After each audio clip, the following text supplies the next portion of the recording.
Olá, muito bom dia para você, seja bem-vinda, seja bem-vindo, o seu AB1 está chegando nessa quarta-feira, meio de semana, hoje é dia 8 de abril e vamos às principais informações dessa edição, hein?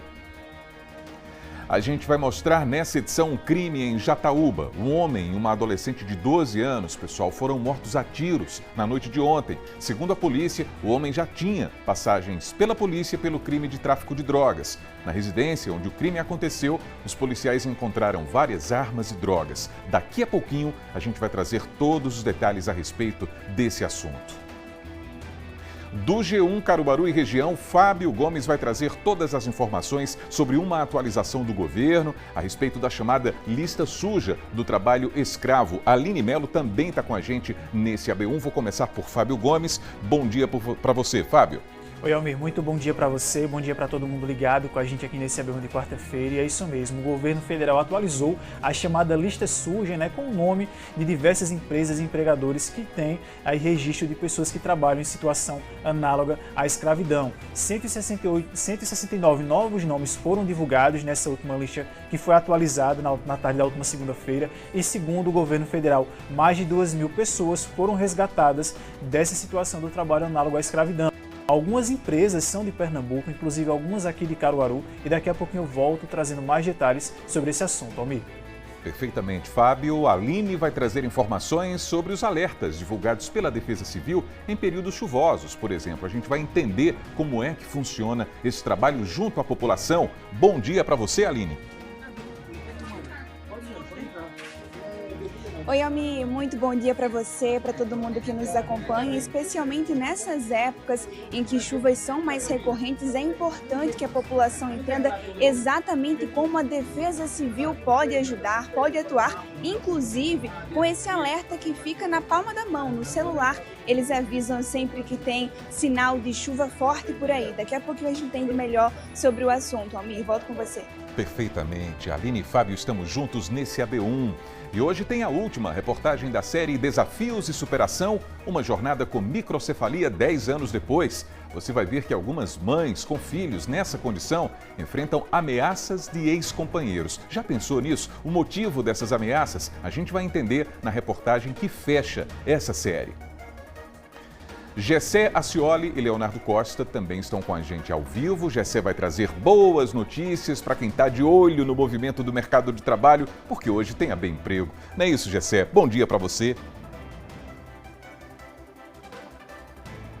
É isso, Almir. Bom dia para você, bom dia para quem está nos assistindo. A quarta-feira é sempre aquele dia especial, para quem está em busca de uma vaga no mercado de trabalho. Daqui a pouco a gente vai trazer várias delas aqui para Caruaru, para a região também. Então fica ligado que daqui a pouco eu chego com mais informações e boas notícias para você que está procurando uma vaga no mercado de trabalho.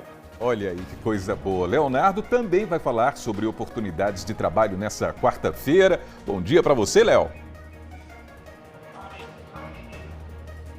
Oi, Almir, bom dia para você, bom dia para todo mundo que está acompanhando a gente na B1 de hoje. Eu estou com a lista aqui que tem mais de 260 vagas para Garanhuns e outras cidades da região. Daqui a pouco eu vou trazer completa, porque a gente pode ainda falar que é início de mês, né? Almir. Muito obrigado então, Leonardo e Gessé. É isso, ó. Tudo isso e muito mais a partir de agora no seu AB1, que já começou.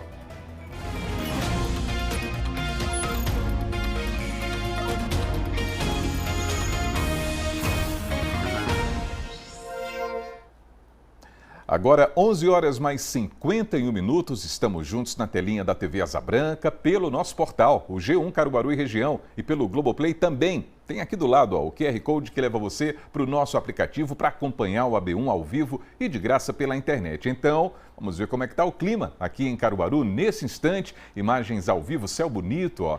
Com esses desenhos aí das nuvens no horizonte. A previsão do tempo está dizendo que o dia deve ser assim, de muitas nuvens, e que à noite o tempo pode ficar parcialmente nublado. Há possibilidade de chuvas também. A temperatura está marcando 27 graus nesse momento e a mínima deve ficar ali na casa dos 21 graus. E a polícia está à procura dos suspeitos de matarem um homem e uma adolescente de 12 anos em Jataúba, aqui no Agreste. Eles foram mortos a tiros na noite de ontem. Joel Almeida está lá na cidade e chega agora ao vivo com as primeiras informações a respeito desse caso que chocou a cidade e a região. Joel. Oi, Almir, boa tarde para você, uma ótima tarde para todo mundo que está com a gente aqui no AB1. Claro, na medida do possível, a gente sabe que é um crime que abalou a sociedade aqui do interior do estado, principalmente aqui de Jataúba, município que fica aqui no agreste do estado, bem próximo de Santa Cruz do Capibaribe e Brejo da Madre de Deus. E a pacata cidade registrou esse crime ontem, um duplo homicídio nessa casa aqui, ó, nessa casa azul que o cinegrafista, o Adelson Siqueira, vai mostrar para a gente nesse momento. Foi ontem à noite, de acordo com a polícia militar, um homem não identificado chegou aqui na casa e começou a atirar aqui dessa área para dentro da casa. Lá dentro estavam duas pessoas na sala, uma criança de 12 anos e um homem de 46 anos. As vítimas foram identificadas como José Iranildo da Silva, de 46 anos, e Vitória Heloísa da Silva, de 12 anos. Ele, padrasto, ela enteada. Tinha outras pessoas na casa, a irmã dessa adolescente de 12 anos, que é uma jovem de 18 anos, e também a mãe dessa jovem, mãe da vítima também e esposa do José Iranildo. A gente vai conversar agora, ao vivo, com o secretário de Defesa Social aqui do município de Jataúba. A Guarda Civil foi a primeira equipe a chegar aqui no local, né? O que foi que vocês perceberam? Boa tarde. Positivo, boa tarde a todos que assistem a TV, Asa Branca. Bem, o seguinte, ontem por volta das 20 horas e uns quebradinhos, né, a gente, por morar aqui próximo e também pela base da guarda ser próxima ao local do fato, do ocorrido, nós fomos a primeira equipe a chegar no local. E chegando no local, constatamos que havia um corpo, certo, deitado na garagem da casa. O corpo do José Iranildo. Quando a gente chegou, a menor, Heloísa, Vitória, ela já havia sido socorrida pela família e por populares no local. Então, por sermos a primeira equipe a chegar no local, o que fizemos? Isolamos a área do fato ocorrido e de pronto acionamos a PM e também o IC, certo? O IC para vir para o local para fazer as devidas diligências, né? Então, pronto, assim, o serviço da Guarda Municipal foi feito, a PM foi feita, agora fica de acordo com a Polícia Civil fazer as devidas investigações através de câmeras de filmagem aqui do local para tentar solucionar esse lamentável ocorrido aqui em nosso município. Muito obrigado pelas informações, secretário. Como o secretário falou, realmente fica a cargo agora da Polícia Civil de fazer essas investigações. A população aqui do município ficou bastante abalada e amedrontada. Daqui a pouco a gente volta com novas informações aqui de Jataúba. Almir. Joel, muito obrigado pelas informações. Continuamos juntos aqui nesse AB1 até daqui a pouco. Agora a gente vai até a redação para conferir os destaques do G1 Caruaru e região. Fábio Gomes está chegando ao vivo também para falar a respeito dos destaques de hoje no nosso portal. Uma boa tarde para você, Fábio. Oi, Almir, muito boa tarde para você, boa tarde para todo mundo ligado com a gente aqui nesse AB1 de quarta-feira. E é isso mesmo, um dos destaques de hoje, Almir, é em relação à lista suja que foi divulgada pelo governo federal. Essa lista reúne o nome de empresas, empregadores e patrões que foram notificados, né, com relação ao trabalho análogo à escravidão. De acordo com esse documento atualizado, foram adicionados 169 novos empregadores a esse cadastro. Esses números são 102 patrões, no caso, pessoas físicas, e 67 empresas. Essa chamada lista suja é um documento público divulgado semestralmente pelo Ministério do Trabalho entre abril e outubro e que dá visibilidade às ações de combate ao trabalho escravo. Nessa nova atualização, as atividades econômicas com o maior número de empregadores incluídos foram as do setor de serviços domésticos, com 23 casos. Com esses novos casos incluídos, 2.247 trabalhadores em situações de exploração e de trabalho análogo à escravidão foram resgatados, de acordo com o governo federal. O estado de Pernambuco aparece entre os 5 estados com maior número de empregadores na lista suja, com 13 casos registrados até o momento.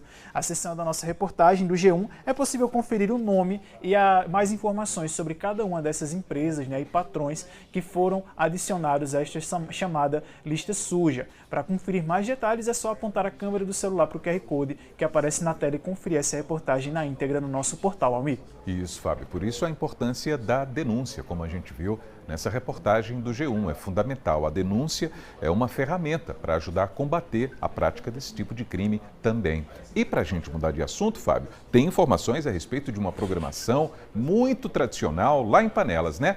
Exatamente, Almir, uma programação muito tradicional e que faz parte da nossa cultura aqui em Pernambuco, porque a Prefeitura de Panelas divulgou a programação completa e lançou, de fato, todas as informações a respeito do Festival Nacional de Jericos, que vai acontecer no final desse mês, dia 30 de abril, até o dia 3 de maio. A gente tem aqui na nossa reportagem, disponível no G1, que a programação divulgada conta com diversas atrações musicais, como, por exemplo, o cantor Xande Avião, Aldair Playboy e Tarcísio do Acordeon, além de R$100 mil em premiações. A gestão municipal informou que o evento será realizado entre os dias 30 de abril e 3 de maio. Serão mais de 70 atrações em toda a festa. Essa festa ela vai contar com 6 polos de animação e tem como ponto alto a tradicional Corrida de Jericos, que está marcada para acontecer no dia 1º de maio. De acordo com a organização, esses prêmios serão distribuídos entre os competidores da corrida e também para os participantes dos concursos de Jericos fantasiados e também do Jerico Mecânico.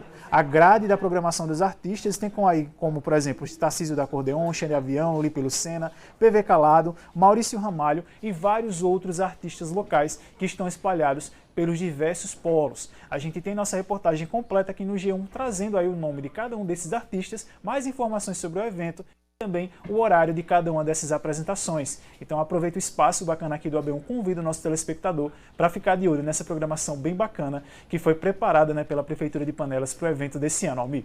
Muito bem, Fábio. Muito obrigado pelas informações de hoje, hein? Pelos destaques. Bom trabalho para você e para a turma toda aí na redação e até amanhã. Obrigado, Almir. Bom trabalho para você também. Uma excelente tarde para todo mundo que está ligado aqui com a gente nesse AB1 e até amanhã. Valeu, muito obrigado. 11 horas e 59 minutos. Vamos seguindo com o seu AB1.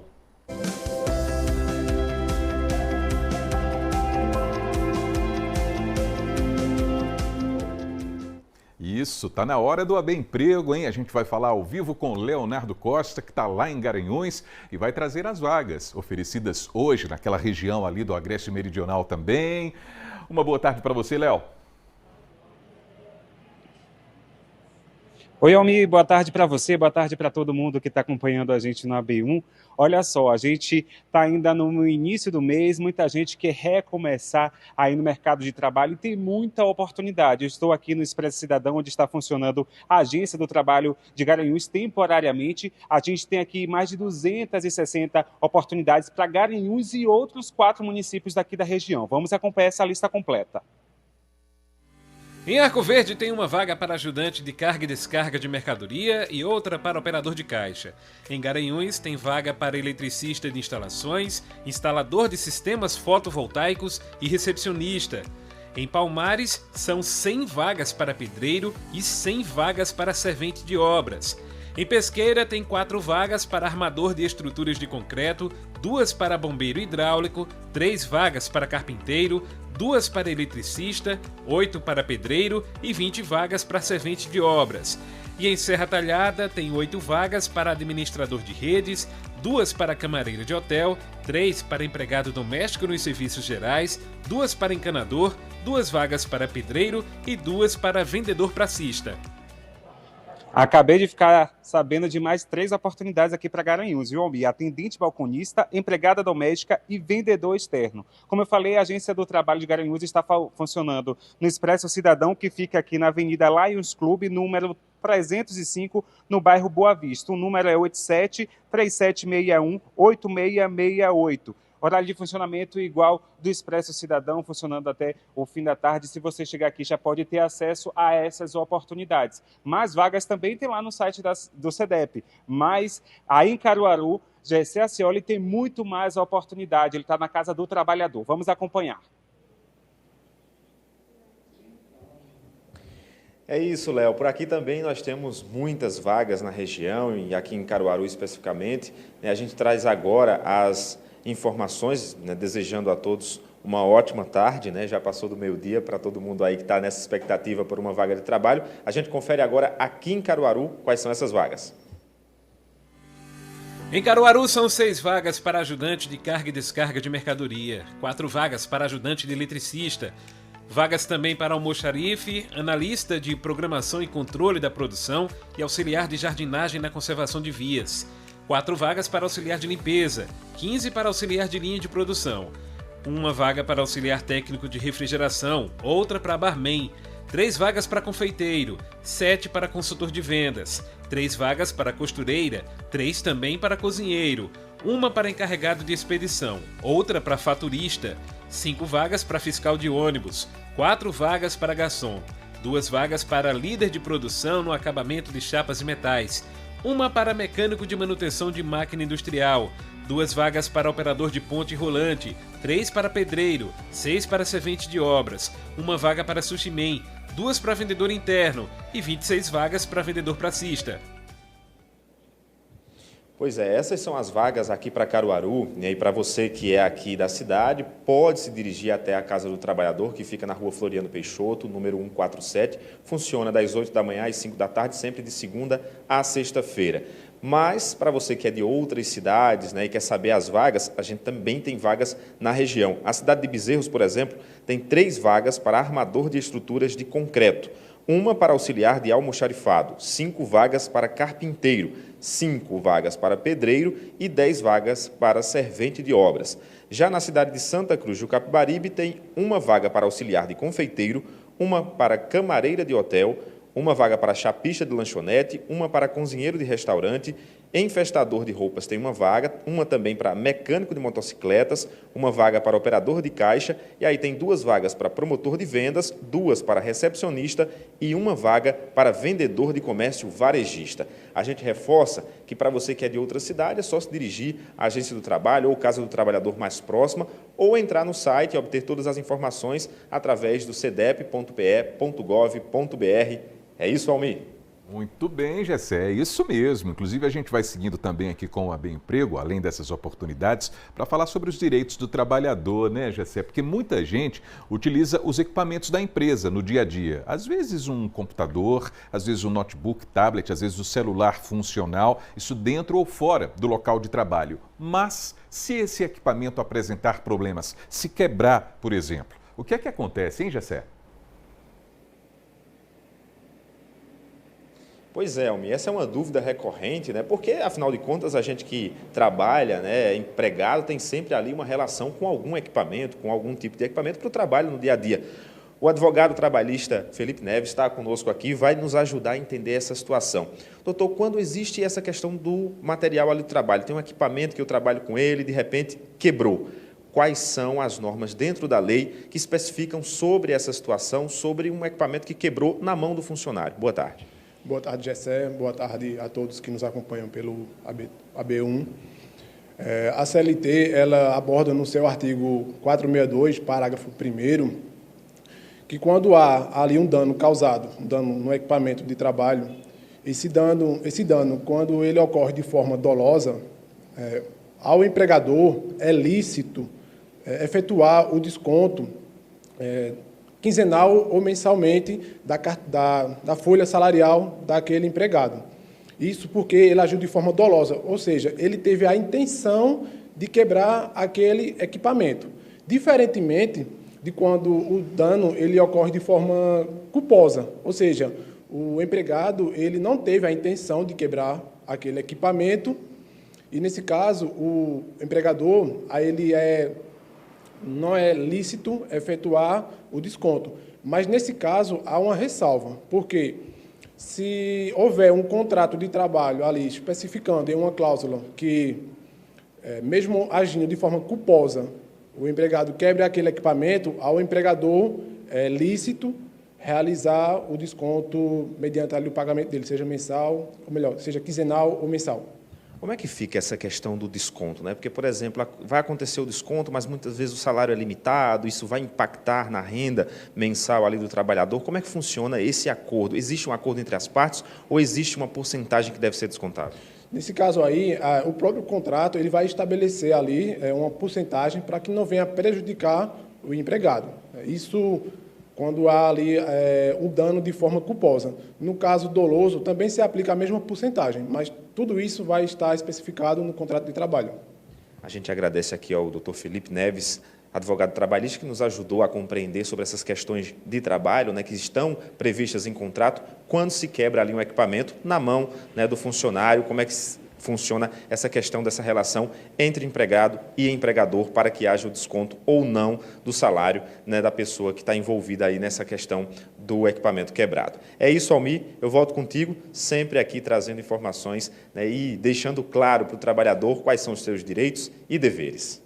Isso, toda a orientação é muito bem-vinda, não é, pessoal? Muito obrigado, viu, Gessé? Muito obrigado ao advogado também que participou com a gente. E olha só, nesse período chuvoso, muita gente fica preocupada com os riscos de deslizamento ou alagamento. Por isso é importante saber como agir e, principalmente, receber informações antecipadas. Isso pode fazer toda a diferença. E a Defesa Civil tem um sistema de alerta por SMS que avisa ao morador sobre o perigo antes da chuva chegar. Então, para saber como você pode cadastrar o seu celular e quais são os canais diretos de emergência, a gente chama a Aline Melo, que está ao vivo com o pessoal da Defesa Civil. Não é isso, Aline? Boa tarde para você.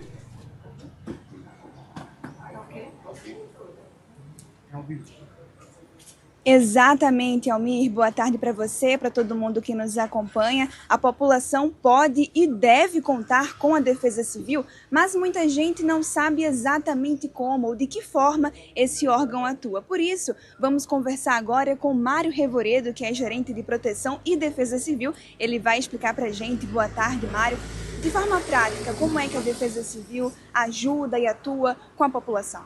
Boa tarde. A Defesa Civil ela se mantém na preparação, no monitoramento, né, e na atuação enquanto existe o desastre, né? Esse momento é um momento de monitoramento, então, durante as chuvas de Caruaru, estamos em tempo real em contato com a APAC, com o IMET, todos os órgãos que têm a meteorologia para nós nos basearmos nos alertas, para que a população ela fique informada de possíveis chuvas, qual o grau de chuva e para a população, obviamente, se preparar se necessário for.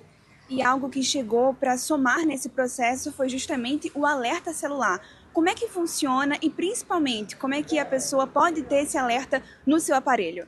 Então, nós temos o Defesa Civil Alerta, né, que foi lançado em junho do ano passado. Este é um alerta mais severo, né, foi ativado agora nas regiões lá de São Paulo, Sul, né, mas a população aqui, para os nossos alertas menos severo, pode se cadastrar. É necessário que a população se cadastre, né? Para que receba via SMS o alerta em tempo real da Defesa Civil.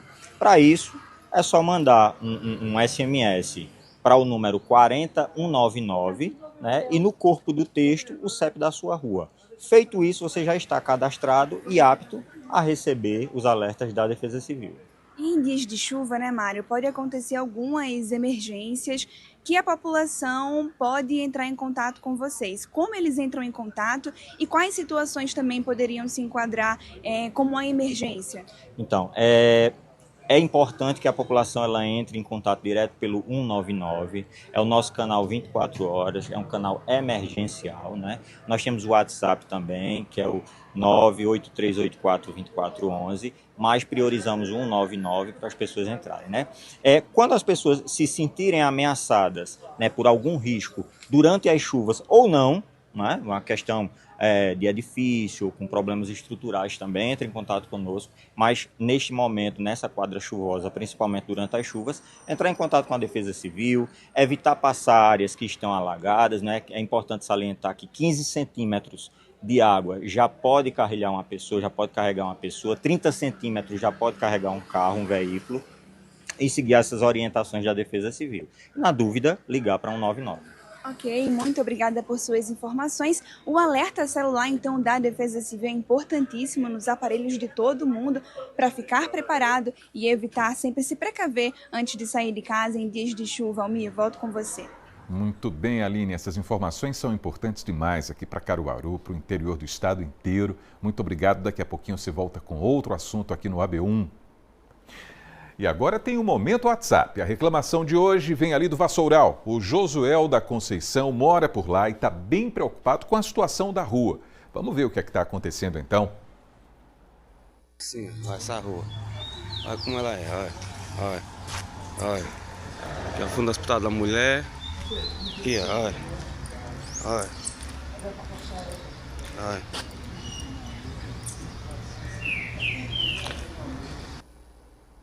Olha aí o seu Josué preocupado, com toda razão também, né? Mostrou aí a referência pertinho do Hospital da Mulher do Agreste. Está vendo ali o hospital? Pois é, o esgoto por ali, ó, incomodando demais os moradores. Muito esgoto, como a gente está vendo aí nesse trecho e na continuação ali, ó, no encontro com aquela esquina pequenininha.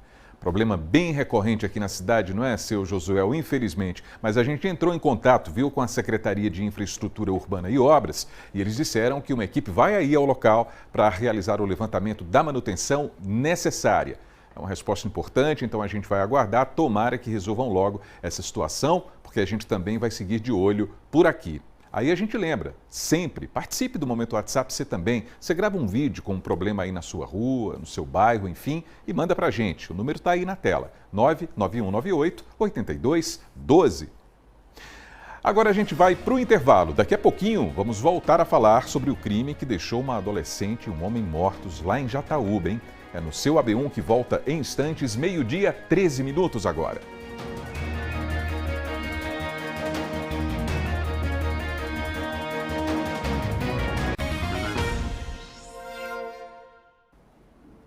AB1 de volta para você, 12h, 15 minutos agora. Vamos dar um pulinho no Agreste Meridional para ver como é que está o tempo lá em Garanhuns? Olha aí, imagens ao vivo da Cidade das Flores. Por lá o dia deve seguir assim. Possibilidade de pancadas de chuva agora à tarde e à noite também. A temperatura por lá está marcando 27 graus e a mínima deve ficar em torno dos 20. Grande abraço para todo mundo no Agreste Meridional acompanhando esse AB1 também. E a gente volta a falar sobre o crime que chocou a cidade de Jataúba, no Agreste. Um homem e uma adolescente foram mortos a tiros e a gente vai trazer essas informações com Joel Almeida, que está acompanhando tudo. Daqui a pouquinho a gente vai trazer todos os detalhes a respeito desse assunto. E a gente vai seguindo então com o seu AB1.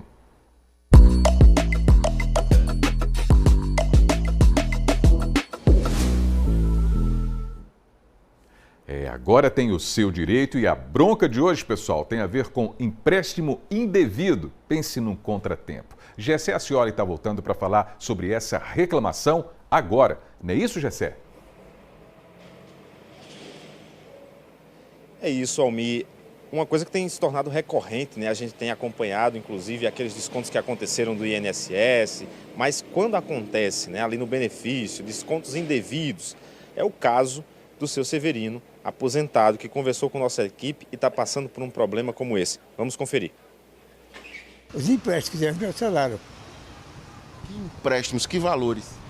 53 mil, de 20, de 15, de 10. Eu fui fazer um de 5 mil. O NPS não aceitou, disse que não tinha imagem para fazer. E como é que o indivíduo chega o nome da pessoa, tira 53 mil, pagando só dos 50 mil, 600 e tantos reais. Estou descontando meu salário 2.200, entendeu?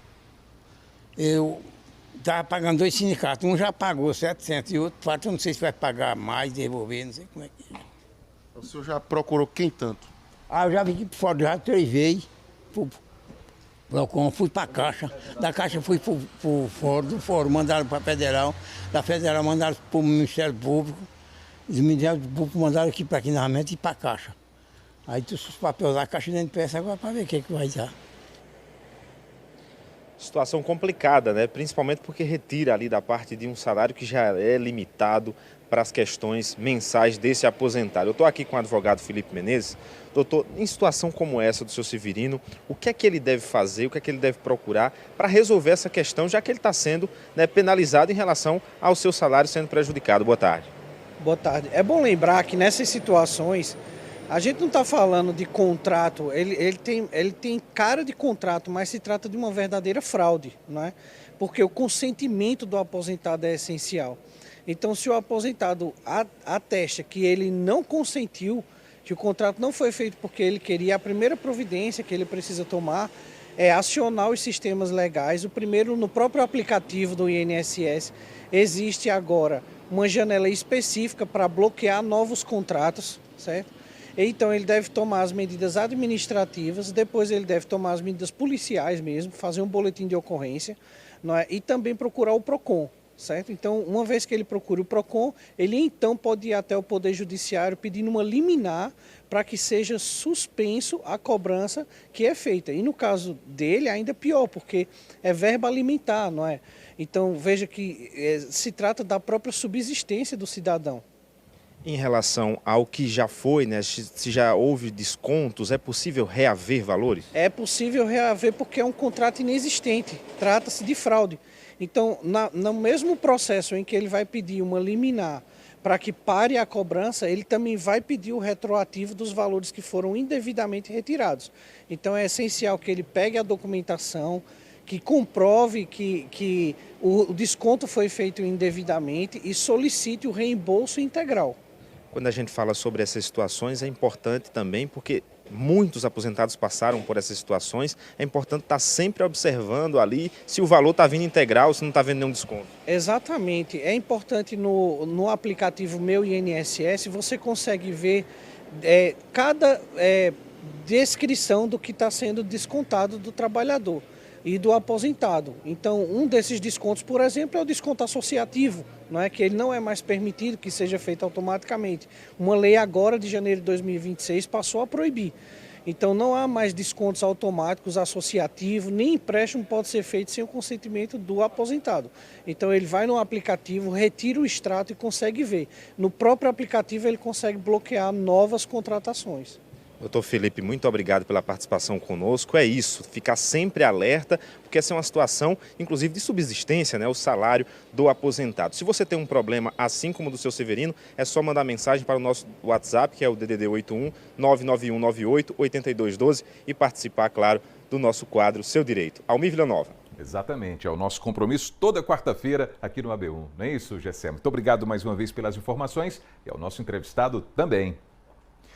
E agora, pessoal, a gente volta a falar sobre o crime que chocou a cidade de Jataúba, no Agreste. Um homem e uma adolescente foram mortos a tiros. Joel Almeida está ao vivo na cidade desde o início do AB1. Inclusive, você conversou com parentes de uma das vítimas. Não é isso, Joel? Isso mesmo, Almir. Conversei. Tanto os vizinhos, principalmente os familiares, estão muito perplexos com essa situação toda. Inclusive, a família mora a poucos passos dessa casa aqui, a Casa Azul, onde tudo aconteceu. Esse crime ele foi registrado na noite de ontem, por volta das 10 horas da noite. De acordo com a polícia, um homem não identificado chegou, se aproximou perto desse portão e começou a atirar em direção à sala, onde estava o alvo prioritário para esses bandidos, de acordo com a Polícia Civil, o José Iranildo da Silva, de 46 anos. Mas, infelizmente, os tiros também atingiram a adolescente Vitória Heloísa da Silva, de 12 anos, que estava junto dele no sofá de casa, assistindo TV, quando esses tiros começaram. De acordo com a Polícia Civil, este homem fugiu depois de ter atirado. O José Iranildo morreu no local e a Vitória Heloísa, de 12 anos, ela foi socorrida pelos familiares, chegou com vida até o hospital aqui de Jataúba, foi transferida rapidamente para o Hospital da Restauração no Recife, mas infelizmente morreu. Esse óbito ele foi constatado hoje pela equipe do hospital. A família mora bem pertinho aqui dessa residência, a 2 quadras daqui, quase na mesma rua, aqui na esquina, quase dá para ver a casa dela. A gente foi até a casa da avó da criança, eu conversei com alguns parentes e a gente, inclusive, conversou com a Samira, uma jovem de 18 anos, que é irmã da Vitória e presenciou tudo isso. Ela estava aqui no momento quando tudo aconteceu. Vamos ouvir o que ela e a tia disseram. Vivia num ciclo de família, ele se dava muito bem com Vitória, Vitória é muito apegada a ele, muito grudada. Então, para mim, nós estávamos vivendo tudo normal em família, entendeu? Cada um cuidando da sua vida, fazendo suas coisas. Não imaginava que isso poderia acontecer? Jamais, com a minha sobrinha, para mim foi um choque, está sendo um choque para a nossa família, porque é muito prematuro. Uma menina muito inteligente, muito estudiosa, muito educada, falava com todo mundo, entendeu? Morrer de uma forma trágica dessa. A família toda está de luto, né? Nós chamamos de luto, nós chamamos de lacerado. O que é que a senhora espera agora como familiar? Como familiar, eu espero justiça pela minha sobrinha. É só justiça que eu quero. Eu quero que a polícia descubra quem fez essa fatalidade com uma criança de 12 anos, inocente, que só estudava e tinha amigo. Foi um momento muito doloroso, né? Quando eu escutei, vi que era tiro mesmo, e vi ele baleado, e quando eu olhei minha irmã mais baleada, foi que eu fiquei mais triste ainda, quando eu fui socorrer ela, e que eu vi que o cara apareceu, aí eu tive que correr, né? Deixei ela lá, e quando eu fui pegar ela, que ele tinha saído já, ela tinha botado muito sangue para fora. Aí quando começou a chegar a gente, aí nós socorremos, levou ela para o hospital. É muito triste mesmo ouvir a família falar, né, da Vitória de apenas 12 anos, quase uma criança. Eu digo quase porque ela é considerada como adolescente aqui no Brasil. Ela acabou de sair da vida infantil, da vida de criança, né, dessa vida regada a muitas amizades, enfim, uma inocente. E a gente, claro, fica consternado com toda essa situação, a gente fica triste também. Esse é o sentimento também aqui dos moradores, que a gente se aproximou hoje e conversou desde as primeiras horas. Todo mundo aqui está muito abalado com essa situação. Daqui a pouco eu volto com outras informações desse assunto. Joel Almeida para o AB1. Muito obrigado pelas informações, Joel. Daqui a pouco você está de volta para trazer novas informações a respeito desse caso que a gente vem acompanhando aqui no AB1. Muito obrigado, Joel. A gente vai seguindo, então, com o seu AB1 e agora a gente vai para o AB Esporte. Hoje tem uma turma que está vivendo uma verdadeira superação para seguir formando talentos e ajudando na formação de muitos jovens aqui de Caruaru também. Por isso, Matheus Antunes vai contar essa história para a gente, né, Matheus? Boa tarde para você. Oi, Almir, boa tarde para você, boa tarde para todo mundo ligado no AB1. O Boninho, manda por favor essa camisa para a gente poder contar essa história. Cadê? Deixa eu pegar aqui. Essa camisa aqui é a do projeto do professor Maurício Tibúrcio de judô. E viveu uma situação triste recentemente, mas está cheio de força para continuar. Eu estou falando do projeto de judô Maurício Tibúrcio. Inclusive ele mandou a camisa para a gente mostrar o tamanho da força e a importância desse projeto para a comunidade dos bairros periféricos da nossa cidade. Vocês vão conferir agora na matéria toda essa história. Estamos entrando em um lugar de respeito e disciplina. No dojo, antes de qualquer movimento, existe o gesto, o sinal de reverência para os professores, aqueles que trazem mais do que ensinamento das artes marciais, mas também histórias de vida.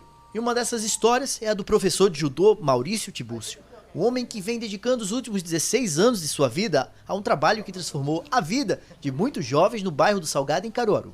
Bom, o trabalho do projeto é socializar a comunidade com atividades esportivas do judô.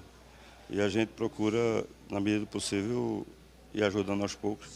A gente começou lá de baixo mesmo, sem muita condição, e depois começou a conseguir agaranhar fundos para ajudar os meninos, onde durante o percurso desses 16 anos a gente, mais de 4.200 alunos, 4.212, contado há 15 dias atrás. Criado em 2009, o projeto comunitário de judô do professor surgiu de baixo. Com a ajuda de moradores, foi ganhando forma. Depois de um tempo, adquiriu recursos e ganhou espaço para frutificar. Um incentivo a crianças e adolescentes a praticarem o esporte e evoluírem na educação curricular e extracurricular. Mas, há poucos dias, o espaço onde essa narrativa foi construída foi atingido por um incêndio. O fogo deixou prejuízos, destruiu tudo, desde equipamentos até a estrutura do local onde funcionavam as aulas. Nós montamos 2 linhas de frente de combate, conseguimos extinguir as chamas sem que elas se alastrassem para outros imóveis ou para o interior das lojas. Conseguimos preservar o interior das lojas e depois realizamos o rescaldo e acionamos a Defesa Civil para que seja realizada uma vistoria técnica, tendo em vista que a estrutura, principalmente do anexo da escola, ela apresenta rachaduras significativas. E era aqui, no anexo da Escola Municipal Professor Sinhazinha, em Caruaru, onde funcionava o projeto comunitário de judô do professor Maurício Tibúrcio. Foi aqui onde passaram mais de 4.000 alunos. Mas foi aqui também onde, do dia para a noite, o fogo consumiu tudo. Mas para aqueles que primeiro aprenderam a cair, esse não é o fim. O judô, como o nome diz, caminho suave, ele nos ensina. E uma das premissas que aprendemos no judô, a primeira coisa é cair. Então, nesse momento, o judô, o projeto teve uma queda, mas a gente está se reerguendo. Com a ajuda, inclusive, de vocês que estão assistindo, nós vamos reerguer. E o projeto levantou. Está batendo as poeiras e seguindo adiante. Provisoriamente estão em um novo espaço, cedido pelo professor de jiu-jitsu Alan Oliveira. E ele também tem um projeto social no mesmo bairro. Desde que aconteceu o acidente, lá no projeto do professor Maurício, a gente já ficou sensibilizado com a situação, mesmo porque também trabalhamos com projeto social, trabalhamos com crianças. E logo que aconteceu, o pessoal já entrou em contato comigo, através de um parlamentar, foi a minha procura, e a gente de pronto já deixou liberado o espaço da garagem. Apesar da estrutura temporária, o sentimento que move essa turma segue o mesmo. Entre um treino e outro, também voltam as memórias de quem vem crescendo dentro dessa família. A melhor lembrança para mim sempre vai ser a nossa familiarização. A gente, antes de atleta, antes de judoca, a gente sempre foi família. A gente tem o professor Maurício como um pai e, além do judô, ele sempre nos ajudou. Então, acho que a minha melhor lembrança sempre vai ser a gente junto nos treinos, rindo. Apesar de toda a tragédia que aconteceu, a gente sempre vai levar isso e sempre vamos nos unir como família. Mesmo longe da sede, onde tanta história foi construída, o projeto mostra que a maior força dele não está nas paredes, está nas pessoas que fazem questão de mantê-lo vivo. E para o recomeço, toda ajuda é bem-vinda. A gente está se unindo, vendo como é que se ergue. É um novo aprendizado, é bem diferente. A perca ela é muito difícil. Professores de judô, amigos, pessoas, a imprensa, toda a comunidade em si, civil, pessoal de fora, de outros estados, todo mundo dando a maior força para a gente reerguer a cabeça, né, e dar continuidade. A gente fizemos uma vaquinha, a vaquinha ela já está rodando, está no nosso Instagram, Projeto Judô Comunitário Maurício Tiburcio, ou @Projeto Judô Comunitário MT. Aí nele você já tem lá a ordem de ajuda, né, que é a vaquinha do projeto, onde está se ajudando, o pessoal está colaborando, mas a gente precisa bastante. O fogo deixou marcas, mas não foi capaz de apagar um sonho construído há mais de 16 anos. Nem de impedir o retorno de uma turma que aprendeu desde cedo que a verdadeira luta não termina na queda. E que mesmo diante das perdas, sempre existe um jeito de recomeçar. E parte desse ressurgimento está sendo realizado pela Prefeitura de Caruaru, na reconstrução de parte do anexo atingido pelo incêndio. E depois de ouvir tantas histórias de superação e recomeço, eu também quis entrar no tatame, me arriscar, sentir, ainda que por instantes, uma pequena parte do que o judô ensina todos os dias. E aprendi na prática que a vida às vezes tenta derrubar a gente. Porém, o mais importante nunca é a queda. É a coragem de levantar e continuar. Muito bem, Matheus Antunes. É isso, essa coragem aí que você falou no texto e a gente viu na imagem também, né? Cair e levantar. A vida é assim. Então é muito importante que um projeto como esse, que ajuda tanta gente, né, a se desenvolver, porque a gente sabe que uma modalidade esportiva também ajuda na construção do processo de cidadania, disciplina, senso de responsabilidade, enfim, a gente sabe disso. E esse projeto a gente viu na fala das pessoas que participam, o orgulho, né, o amor ao projeto e fazer com que ele se reerga também. Isso é muito legal, não é, meu amigo Matheus? Exatamente, Almir. E é bonito demais a gente poder acompanhar histórias assim de superação, porque o esporte ele permite isso, permite que a gente possa alçar voos mais altos a partir de uma superação. Então, cada pessoa que faz parte ou que passou pelo projeto Maurício Tiburcio sabe da força que ele tem para Caruaru. É um projeto comunitário que estimula também a formação da população como pessoa, né, como cidadão. Os estudantes, inclusive o professor Maurício comentou com a gente, que precisam serem aprovados no ano para poder fazer o exame de faixa, para progredir de faixa. Então, tudo é um trabalho pensado no desenvolvimento da juventude e assim também formando o cidadão.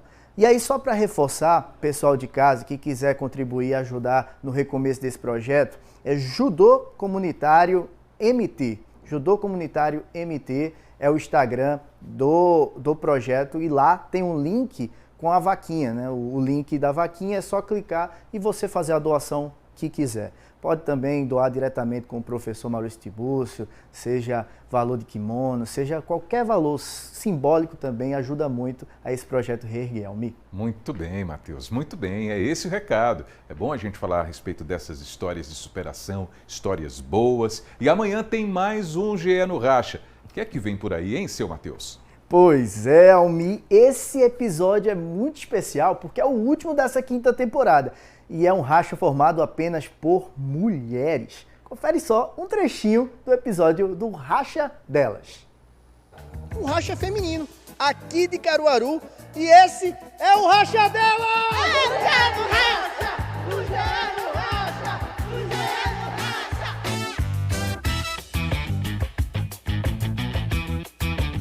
Joga assim naturalmente ou estão se amostrando que tá com a câmera ligada? Não, tá todo mundo muito inspirado hoje por causa que tá filmando. Viu, se for chorar, manda áudio. Quando você perde pra mim, você fica chorando também, viu, Laura? Pra tu.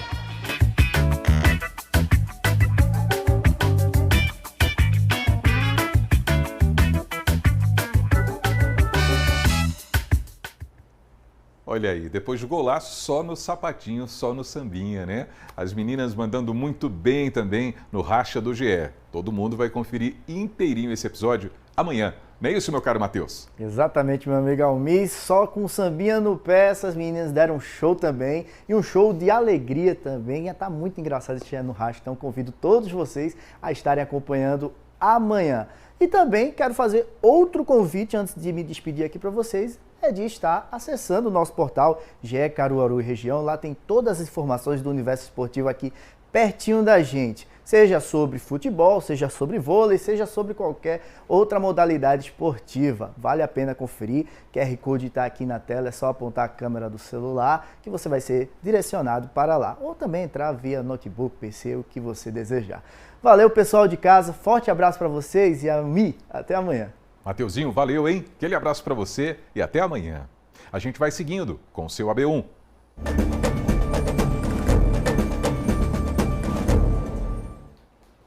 Então a gente abre o espaço agora para divulgar um caso de pessoa desaparecida. O José Leandro é morador de Arco Verde. Ele está desaparecido desde o dia 22 de março. Está aí a imagem dele, a família está em busca de informações sobre o paradeiro do Leandro. E se você tiver alguma informação, o telefone para contato é esse que está aí na tela. 87 é o código de área, o DDD, e o número 99185-4879. A seguir tem a última reportagem da série sobre a microcefalia 10 anos depois. A gente volta já, meio-dia, 36 minutos agora.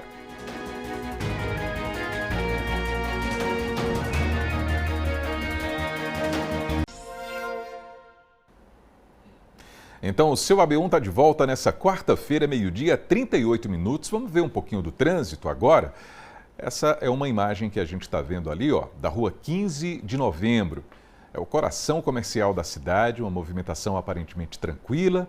A gente vê aí os pedestres na calçada, pessoal que foi às compras, vai aos pagamentos também, aos compromissos, e os veículos que vão cruzando aí a tradicional rua 15 de novembro, no centro de Caruaru. E a gente vai seguindo com o seu AB1. A gente volta a falar sobre o crime que aconteceu ontem à noite em Jataúba, aqui no Agreste. Um homem de 46 anos e uma adolescente de 12 anos foram mortos a tiros. Joel Almeida segue na cidade ao vivo e traz outras informações para a gente agora. Inclusive, a polícia teria encontrado armas e drogas dentro da casa onde aconteceu esse crime horroroso. Não é isso, Joel? Isso, Almir. Eu falo ao vivo, continuo aqui em Jataúba, do bairro Boa Vista, onde esse crime ele foi registrado ontem por volta das 10 horas da noite. De acordo com a Polícia Civil, as vítimas foram identificadas como José Iranildo da Silva, de 46 anos, e Vitória Heloísa da Silva, de 12 anos. A enteada deles, eles foram mortos enquanto assistiam televisão dentro da casa, essa casa azul, de onde a gente fala aqui nesse momento. E olha só, Almir, Como você disse, a Polícia Civil, a Polícia Militar e a Guarda Municipal, elas trabalham em conjunto desde ontem, encontraram diversas armas. Uma aqui no local do crime e outras armas, munições e drogas em outra residência que pertencia ao José Iranildo da Silva, na zona rural, também a poucos quilômetros aqui da cidade. O delegado Flaubert Queiroz, que investiga o caso, falou com a gente sobre tudo isso. Vamos ouvir. O crime aconteceu, lamentavelmente, ontem à noite, né? O pessoal do plantão iniciou aí as primeiras diligências, juntamente com a polícia técnica, né? Foram até o local fazer a coleta de materiais, né? E, ao que tudo indica, trata-se de uma execução, né? A primeira linha de investigação nossa é essa, possivelmente uma investigação ligada ao tráfico de entorpecentes aqui na nossa área. Doutor, na casa dessa vítima, em outra residência dele, foram encontradas armas, munições e também drogas, não é isso? Isso, foi encontrada arma, munições, drogas e, na verdade, esse indivíduo, a gente já vinha recebendo informes, né, sobre possível tráfico de droga. Logicamente ainda eram muito incipientes, mas já estávamos começando a investigar essa situação. Né. A criança que foi outra vítima, ela só morreu porque estava perto dele? Possivelmente. É algo que ainda estamos levantando. Logicamente, isso vai depender dos resultados da perícia, né, do laudo técnico, mas muito provavelmente a criança morreu devido a estar no local e devido ao grande número de disparos efetuados, né.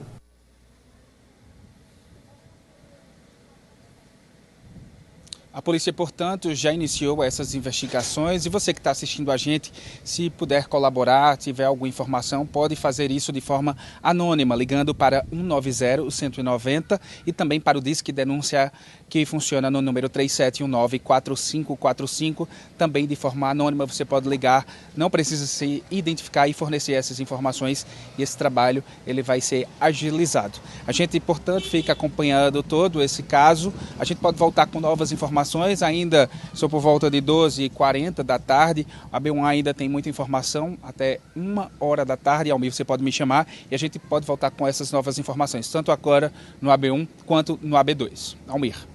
Joel, muito obrigado por essas informações até esse momento do AB1, nessa cobertura completa a respeito desse caso que aconteceu em Jataúba. Muito obrigado, viu, Joel?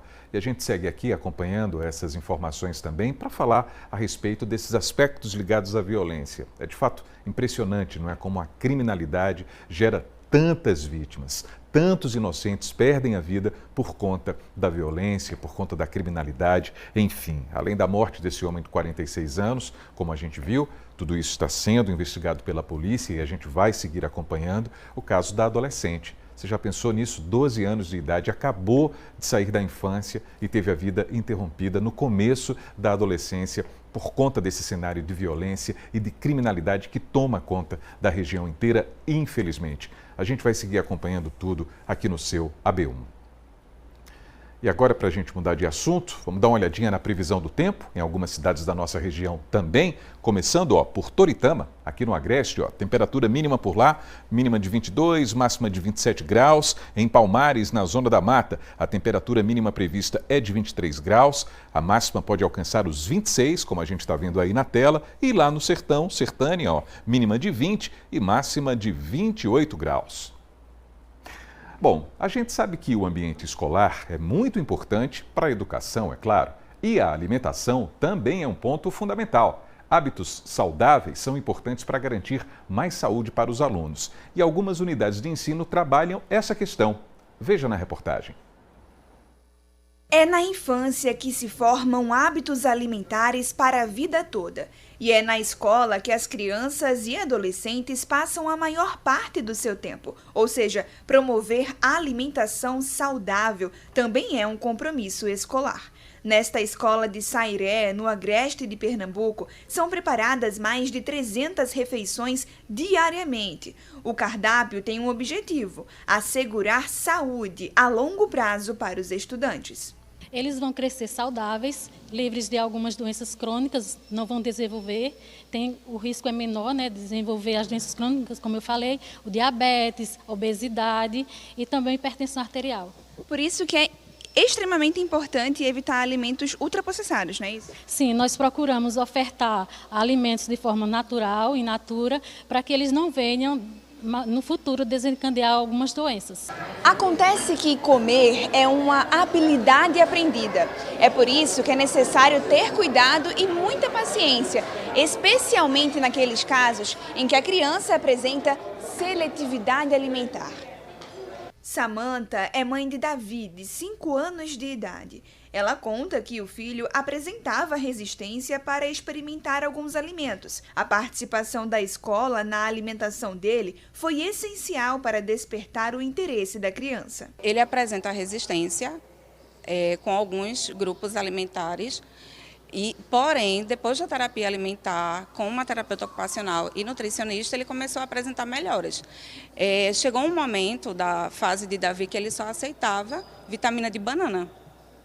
Então, assim, tem sido uma vitória todos os dias, esse encorajamento que ele tem de provar novos alimentos. Alissa tem 14 anos e estuda nesta mesma escola há 3. A alimentação saudável já faz parte da rotina dela.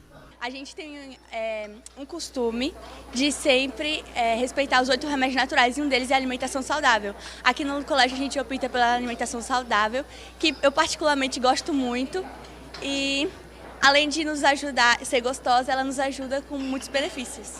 Nesta outra escola, em Caruaru, alunos do Infantil 1 ao Infantil 5 participam semanalmente de aulas sobre educação nutricional. A gente foca muito em trazer essa parte, de fato, nutricional para as crianças, né? Trazer essa consciência do se alimentar bem, do que é que precisa, né, para se desenvolver, para crescer saudável, até porque a gente foca muito aqui no infantil já pensando nisso, né? A gente sabe que para ter um bom desenvolvimento, para ter um bom desempenho escolar é importante, né, a gente se alimentar bem. Então as aulas de educação nutricional, elas estão aqui justamente para isso, para trazer essa consciência já desde pequenininho para as crianças. Cores, texturas e brincadeiras são bem-vindas nesse processo educacional. A gente utiliza imagens, a gente traz de fato o alimento de verdade para que a criança ela interaja com o alimento em si, né, porque a gente sabe que a imagem ela traz muito essa identificação, mas o alimento em si é outra coisa completamente diferente. A gente trabalha com música, trabalha com brincadeiras, então tudo isso a gente traz para deixar a aula de educação nutricional bem lúdica, para que as crianças aprendam com mais facilidade.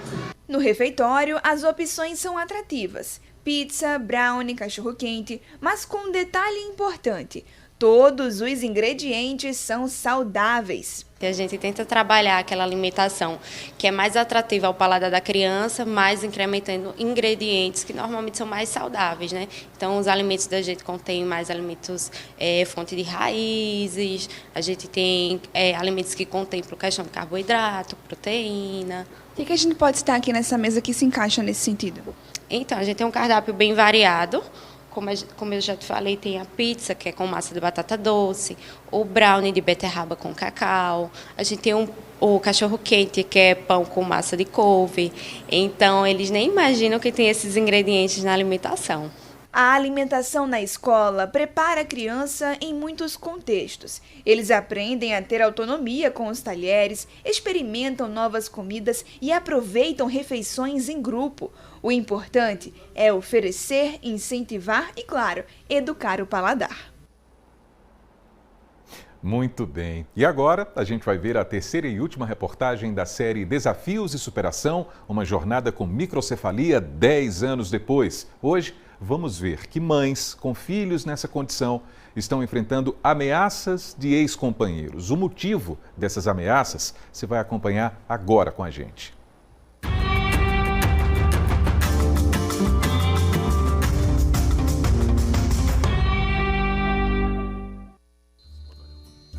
Elas sempre foram vistas como personagens comuns do dia a dia. Isso era antes da maternidade. Mas o ser mãe revelou uma força que até então muitas delas nem imaginavam que tinham. Dar à luz a filhos tão frágeis, que muitas vezes tentam se comunicar com o olhar, que esbarram nas limitações impostas pela microcefalia. Tão necessitados do cuidado e do amor, que são essenciais para a própria sobrevivência dos pequenos. E do nascimento dos filhos com microcefalia até hoje, Uma década de luta. Só que apenas recentemente, esta mesma luta revelou um lado sombrio, absurdo, difícil de acreditar. Infelizmente, após 10 anos, um período marcado, como não poderia deixar de ser, pela entrega e dedicação das mães para com os filhos com microcefalia, algo começou a ocorrer. Olha, depois desse longo período e para a surpresa de muitas famílias, muitos pais iniciaram uma reaproximação. A reaproximação que coincide com o fato de que estas mães receberam uma indenização do governo federal e que também têm direito agora de receberem mensalmente uma pensão por conta da condição clínica dos filhos. Muitos pais chegam a ser duros, espalhando ameaças caso não sejam inseridos de volta ao convívio familiar. Nós vivemos toda aquela situação da epidemia 2015, vivemos 10 anos na indignidade, peregrinando atrás de tratamento, de transporte, de fralda, de leite, de promoção à saúde, à educação, e fomos nós, mães, que fomos em busca de uma reparação, porque não aceitávamos ser vítimas do Estado brasileiro e o Estado brasileiro não reconhecer que falhou conosco.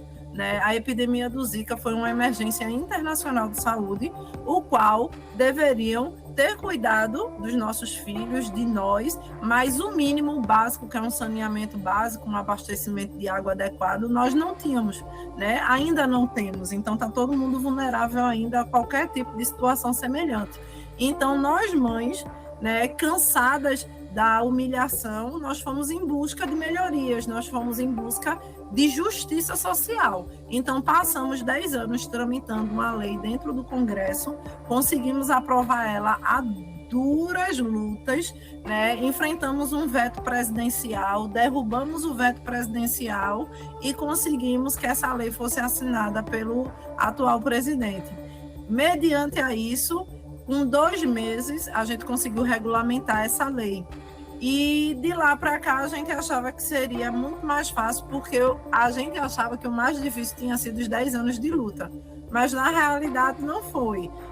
Algumas mães migraram, mas a gente tem uma porcentagem significativa de mães que 9 meses depois da assinatura da lei ainda não conseguiram migrar por protocolos internos do INSS, que é um órgão federal colapsado, E decorrente disso, as que receberam começaram a sofrer inúmeros assédios e ameaças. Os pais, se a gente pode chamar de pai, os genitores que sumiram há 10 anos, que todo mundo sabe que 87% dessas mulheres são mães solo, os homens simplesmente sumiram, abandonaram, e depois dessa indenização eles voltaram exigindo guarda da criança, voltaram com denúncias no Ministério, no Conselho Tutelar, falando de maus tratos. Essa criança não era maltratada durante 10 anos, aí agora que está recebendo a indenização, passou a ser maltratada pela mãe, que é a guarda, sabe?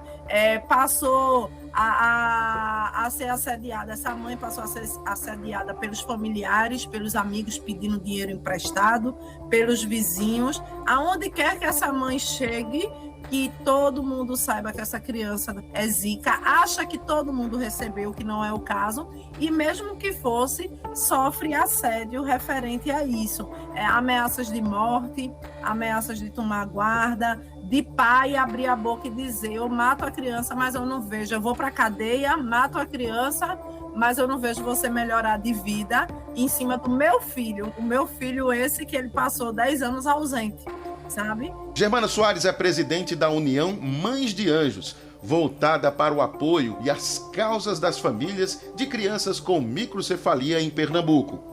E sobre o que ela fala, o presidente da Comissão de Direitos das Pessoas com Deficiência da OAB Caruaru, Stanley Rupert, traça um histórico da batalha e conquista de pensão e indenização por parte destas mães. Em 1º de julho do ano passado, foi aprovada uma lei que diz que toda criança com deficiência física vítima do Zika vírus terá direito a uma pensão especial no valor aproximado de R$ 8.445, que é o teto do INSS. Esse valor vai ser reajustado a cada ano e, além disso, essa criança vai receber um valor de R$50 mil de indenização por danos morais. É importante chamar a atenção que esse benefício é voltado para as crianças que foram vítimas do Zika vírus. E por que isso? O governo ele reconhece que falhou nessa política pública da prevenção dessa doença. E isso é uma forma de minimizar os impactos que essa doença causou na vida dessas famílias. Nós conversamos com a delegada da mulher em Caruaru, Érica Feitosa. Estas mães não podem receber ameaças e ficar quietas. Essas mulheres, né, elas já foram vítimas, né, no primeiro momento, que foram abandonadas com filho com essa situação. E aí, o curso delas é o mesmo curso de todas as mulheres que são vítimas de violência doméstica. Mesmo que seja um ex-companheiro, não necessita ser um companheiro atual, elas podem vir aqui na Delegacia da Mulher, registrar boletim de ocorrência, pedir medida protetiva de urgência, e com isso vai ser deferida, vai gerar um inquérito policial, a gente vai investigar, remeter para a justiça, de forma que esse comportamento desses ex-companheiros, né, que infelizmente hoje as ameaçam, né, não fica impune. Então, assim, não tem que temer nada disso e também proteger para que com essa ameaça eles não consigam realmente o fim deles, que é o quê? Ter acesso a essa quantia em dinheiro, né? E que elas possam usar essa quantia em dinheiro realmente para o fim que foi inicialmente proposto. Não precisa ter nenhum nível suficiente. Qualquer agressão verbal, qualquer ameaça, né? Ela pode vir à delegacia. E aí nós temos diversos crimes que podemos enquadrar esse autor, ou crimes contra a honra, como difamação, calúnia e injúria, ou até mesmo crime mesmo de ameaça, que hoje é de ação pública incondicionada, e aí solicitar medidas protetivas e instauração de inquérito policial. Como se vê, se a luta principal tem sido pela sobrevivência dos filhos, é preciso que continuem de pé. O alvo é a proteção devida. Nós deixamos uma alça em aberto para a mãe que se sentisse muito incomodada, porque elas por si só começaram a tomar algumas providências. Quais foram elas?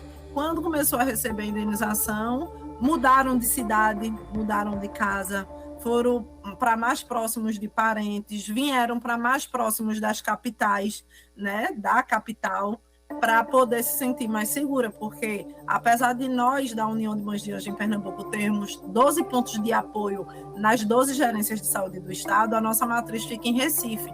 Então aqui a gente tem uma cobertura melhor, a gente tem um radar melhor para acompanhar essas famílias. Então muitas largaram tudo, vieram para mais perto dos seus familiares, mais perto de onde tem mais mães, porque acaba que uma protege a outra, uma respeita a realidade da outra, porque vive absolutamente a mesma coisa.